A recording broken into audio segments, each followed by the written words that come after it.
영화 인터스텔라입니다. 우주선을 몰고 있는 쿠퍼. 무언가 문제가 생긴 듯 보이지만 꿈이었습니다. 쿠퍼의 비명을 듣고 사랑하는 딸 머피가 왔네요.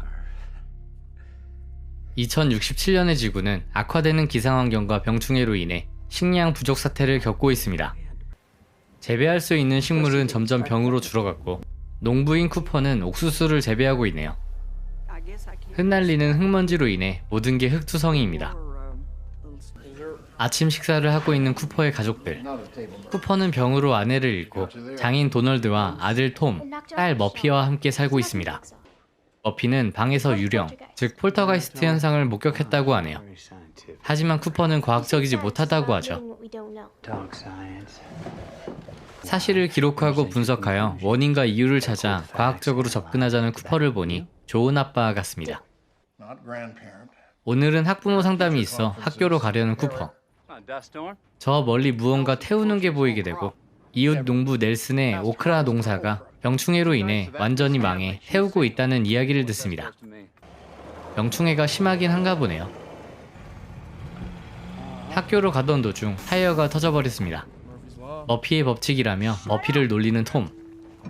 타이어 수리차 내린 쿠퍼는 놀림당해 시무룩해 있는 머피에게 머피의 법칙은 나쁜 일이 일어난다는 뜻이 아니라 일어날 법한 일이 일어난다는 의미라고 말해주죠. 이때 무인 드론이 머리 위로 지나가게 됩니다. 타이어를 수리하지도 않은 채 바로 출발하게 되죠. 인도 공군 소속 드론이라며 아내들은 태양전지로 농장에 전원 공급을 해야 한다고 말하네요. 현재 세상은 국가의 기능이 약화되어 각종 정부기관들과 군대 역시 사라졌습니다. 따라서 저 무인 드론도 주인 없이 태양열 충전으로 계속 날고 있는 거죠. 아들 톰이 운전하는 사이 머피는 쿠퍼가 넘겨준 안테나를 드론에 조준하고 쿠퍼는 드론 해킹에 성공합니다. 그런데 앞은 낭떠러지네요. 다행히 멈춰섰습니다.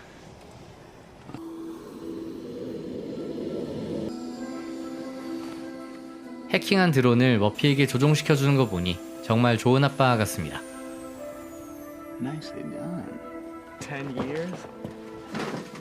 무인 드론에 접근하여 태양 전지를 빼내는 쿠퍼. 그냥 놓아주면 안 되냐는 머피에게 자신들은 적응해야 하는 법을 배워야 한다고 하죠. 이케이케에서 학교에 도착하였습니다. 톰은 수업이 있다고 들어갔고 머피는 차에서 기다리기로 하네요. 그리고 시작된 학부모 상담. 톰의 담임 선생님은 톰의 성적이 좋지 못하다며 농부가 되어야 한다고 합니다. 아들을 대학에 보내겠다고 하지만 대학은 소수의 인원만 갈 수 있다는 선생님. 현재 세상에 TV와 비행기들은 넘쳐나지만 식량이 부족한 세상이라고 하죠. 쿠퍼의 기분은 좋지 않아 보이네요. 이어진 머피의 상담. 얼마 전 머피가 달 착륙에 관한 책을 들고 와선 친구들과 설전을 벌였다고 합니다. 현재 수정된 교과서엔 아폴로 미션은 사기극이라고 나온다고 하죠. 아마 학생들의 과학에 대한 관심과 환상을 줄여서 농업에 집중시키기 위함이 아닐까 싶습니다. 상담이 끝나고 돌아온 쿠퍼는 머피에게 정학이라는 말을 해주죠. 이때 쿠퍼에게 온 도널드의 무전.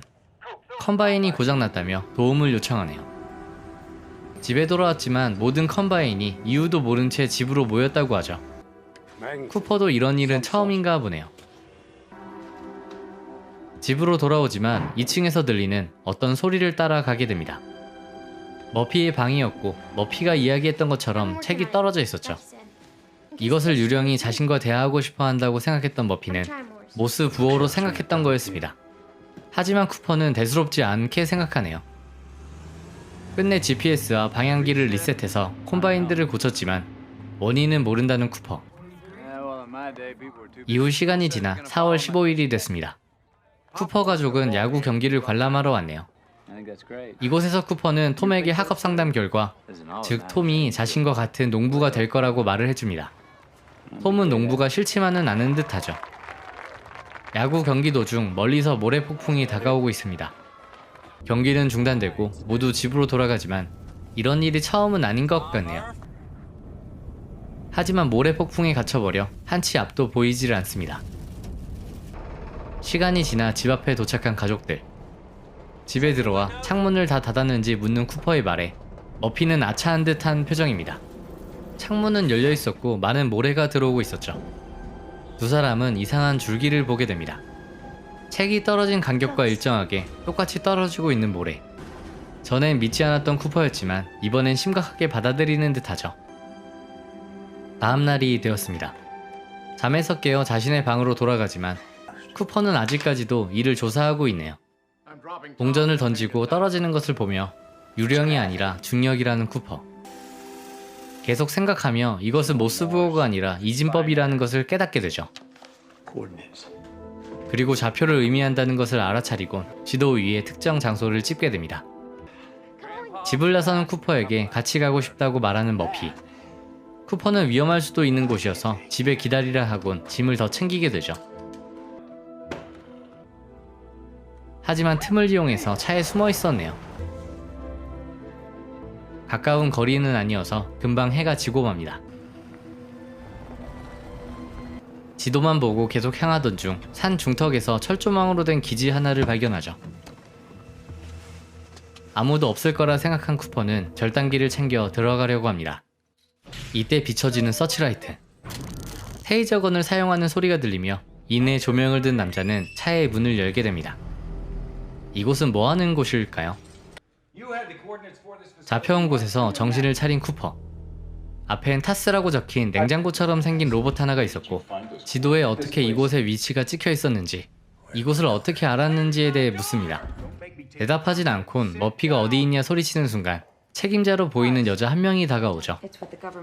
이곳은 정부에서 제공한 곳이고 자신은 브랜드 박사라 소개하네요. 딸을 보게 해주면 원하는 대로 해주겠다는 쿠퍼. 그리고 어디론가 안내받게 됩니다. 그곳엔 많은 사람들과 무사한 머피가 있었죠. 쿠퍼와 구면인 듯한 브랜드 박사도 있네요. 이곳은 세계에서 가장 극비로 유지되는 장소라며 어떻게 이곳에 오게 됐는지를 가장 궁금해하는 듯합니다.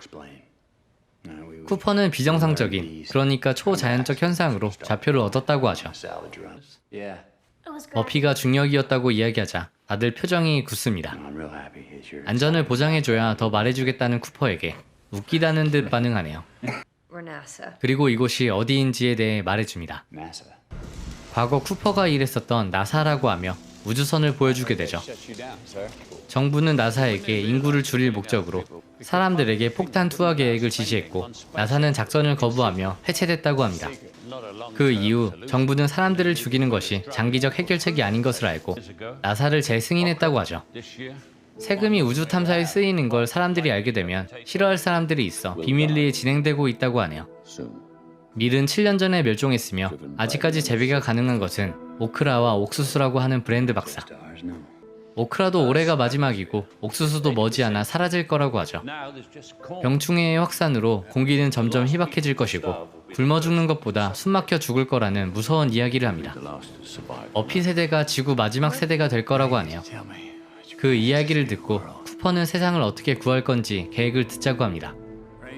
다목적 우주선 한 대를 보여주며 세상을 구할 순 없고 이곳을 떠나는 것이 마지막 희망이라고 하죠.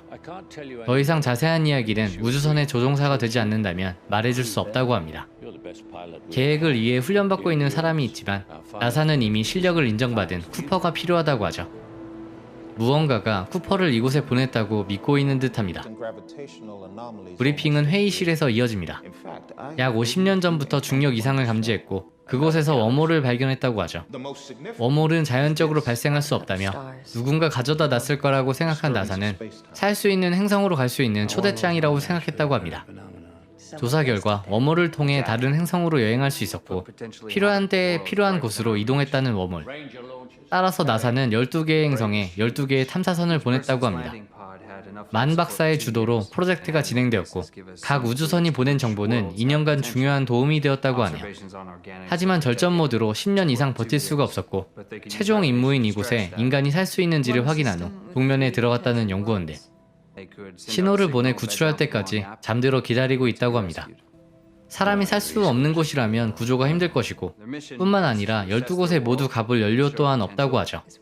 다만 가능성이 있는 잠재적인 곳 3곳을 추렸다고 하네요. 계획에 대한 설명은 계속되어집니다. 원심 구조로 되어 있는 이 나사 기지는 정거장이었네요. 중력 이상을 이용하여 이 나사 기지에 사람을 태우고 해당 행성으로 가는 것이 플랜 A라고 합니다. 하지만 아직 중력 방정식의 해답이 나오지 않아 실현이 가능할지는 모른다고 하죠. 플랜 B는 5,000개의 수정란을 우주선에 태워 새로운 행성에서 인류를 재건하는 것이라고 합니다. 하지만 이곳에 남은 사람들은 모두 죽는다는 거네요. 중력 방정식이 완성되지 않은 상황에서 지금 완성된 우주선을 타고 세계의 행성에 가봐달라고 부탁하는 브랜드 박사. 쿠퍼가 행성을 모두 확인하고 돌아올 때쯤이면 중력 방정식이 완성될 테니 믿어달라고 하죠. 시간이 지나 집으로 돌아온 두 사람. 아버지 쿠퍼가 떠날 거란 걸 안 머피는 표정이 좋지 않습니다. 아버지가 못 돌아올까봐에 대해 두려운 거겠죠. 쿠퍼는 머피를 설득시키기 위해 방으로 들어옵니다.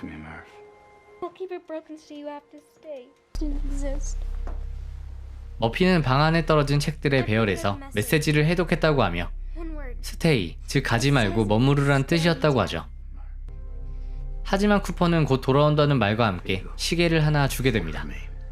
방 속으로 여행하거나 블랙홀 근처에 가게 되면 시간이 느리게 가니 다시 만나는 날 시간을 비교해보자고 하지만 시계를 던져버리는 머피.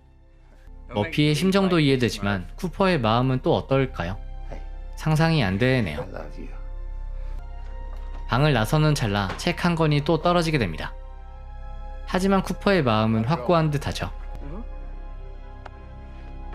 톰과 도널드와 간단한 인사만 마치고 출발하네요. 이어 머피가 따라 나오지만 늦은 듯합니다. 쿠퍼는 우주선 레인저 모듈을 조종하며 우주로 향합니다. 쿠퍼뿐만 아니라 브랜드 박사의 딸 아멜리아와 도일 그리고 로밀리 네 사람이 함께하네요. 출발은 순조로워 보이죠.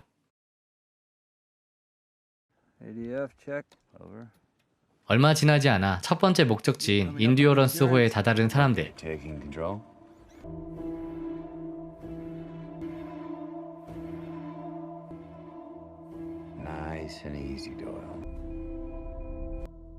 역시나 최고의 조종사답게 한 번의 도킹에 성공합니다. 이제 인듀어런스 호로 이동하여 출발 준비를 합니다. 타스와 똑같이 생긴 로봇 케이스도 보이네요.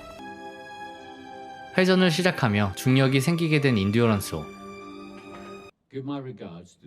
지구에 있는 브랜드 박사는 조심히 가란 말과 함께 웜홀이 있는 토성까지는 2년 정도가 걸릴 거라고 합니다. 만 박사를 만나면 안부를 전해달라고 하네요.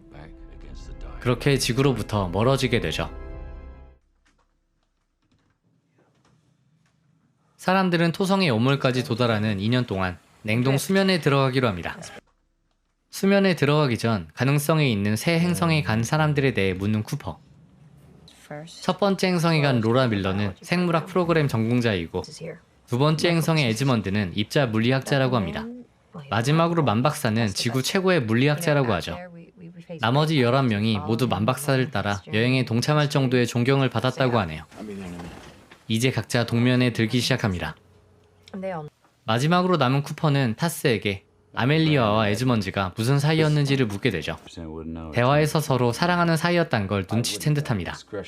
타스는 자신도 재량권이 있다며 이야기하지 않지만 이미 알아챈 듯하죠.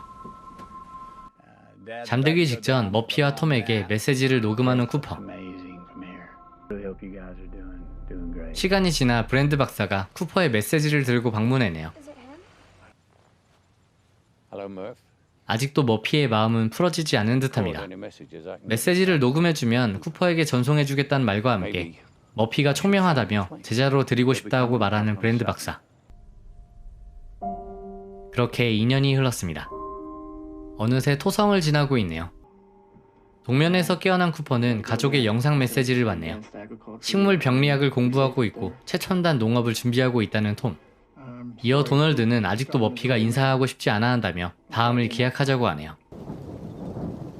웜홀 접근 3시간 전입니다. 인듀어런스 호는 회전을 멈추게 되고 육안으로도 웜홀이 보일 정도네요. 로밀리는 쿠퍼에게 웜홀에 대해 설명해주게 되죠. 멀리 떨어진 위치이지만 웜홀은 공간을 구부리기에 고차원적인 지름길을 만들어준다고 합니다. 한 방에 이해가 됐습니다. 누가 저곳에 웜홀을 가져다 놨는지는 모르지만 감사한 존재라고 하네요. 이어 웜홀에 접근하여 들어가게 됩니다.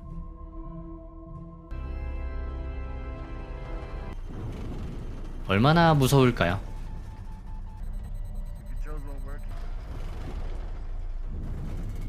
이때 우주선 내부의 공간에 균열이 생긴 것을 확인하게 되죠. 아멜리아는 이것이 웜홀을 만들어준 존재라고 생각하고 악수를 해보네요. 그리고 어느새 무사히 웜홀을 통과한 인듀어런스호. First handshake. 이곳에 도착하자마자 앞서 행성을 찾아갔던 우주선들의 정보를 받았다고 합니다. 수년간 떠돌던 전파들은 축적되다가 이제서야 수신했다고 하죠. 에드먼즈는 3년 전 보낸 자료가 마지막이라며 어떤 이유에선지 끊어졌다고 합니다. 하지만 자료를 볼 때 가장 가능성 있는 행성이라고 하네요. 일단은 가장 가까운 로라 밀러의 행성에 가기로 합니다. 가르강 튀아라고 불리는 블랙홀이 자신들이 생각했던 것보다 가깝다는 로밀리. 아밀리아는 밀러 행성으로 가게 되면 가르강 튀아의 중력으로 인해 시간이 급격하게 느리게 갈 거라고 하죠. 이 행성에서의 1시간은 지구에서의 7년이라고 합니다. 지구에 있는 가족들 생각에 밀러 행성으로 가는 것을 반대하는 쿠퍼. 하지만 도일은 플랜 A뿐만 아니라 플랜 B가 있는 이유도 생각해달라고 합니다. 지금 가장 가까이 있는 밀러 행성을 안 거치고 지나가게 되면 나머지 두 행성이 실패했을 경우 다시 되돌아오는 데 걸리는 시간이 어마어마하다고 하죠. 도일의 의견을 듣고 밀러 행성에 가장 효율적으로 갈 방법을 모색하기 시작합니다. 가르강 튀아를 크게 돌아 중력의 영향을 가장 적게 받기로 하고 궤도에 인듀어런스호를 세워둔 뒤에 레인저 모듈로 빠르게 다녀오자는 계획이네요. 조종을 맡은 쿠퍼는 로밀리만 남긴 채 레인저호를 타고 출발하게 되죠. 인듀어런스호에 대기하던 로밀리는 블랙홀 내부의 특이점을 관측하면 중력의 미스테리를 해결할 수 있다고 합니다. 하지만 들어가게 되면 빛조차도 나올 수 없어 그 방법은 거의 불가능해 보이네요. 블랙홀 옆에 있는 밀러 행성. 어마어마해 보이네요. 연료를 아끼기 위해 속도를 줄이지 않고 들어가는 쿠퍼. 케이스가 속도를 줄여야 한다고 하지만 쿠퍼는 빠르게 다녀올 생각인 듯합니다. 이곳에 머무를수록 지구와의 시간 차이가 커지기 때문에 그렇겠죠? 시야가 확보되자 밀러 행성은 온통 물이 가득한 행성이었습니다.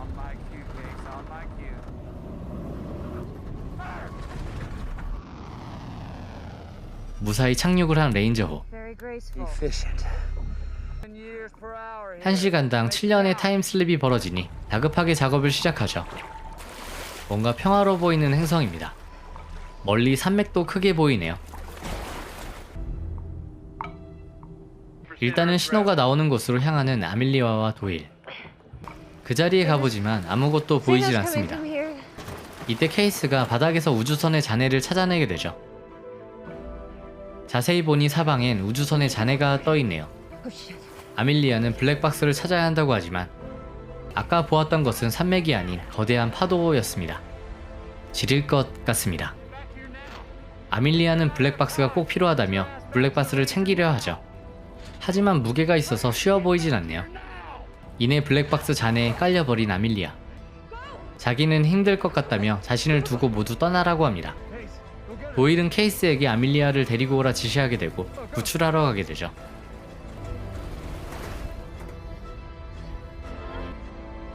생각보다 빠르네요. 케이스와 아밀리아는 레인저호에 탑승하는 데 성공하지만 간발의 차로 도일은 휩쓸려 버리고 말았습니다. 어쩔 수 없이 해치를 닫는 쿠퍼. 그리고 이어 파도에 휩쓸려 버리게 되죠. 미쳤네요.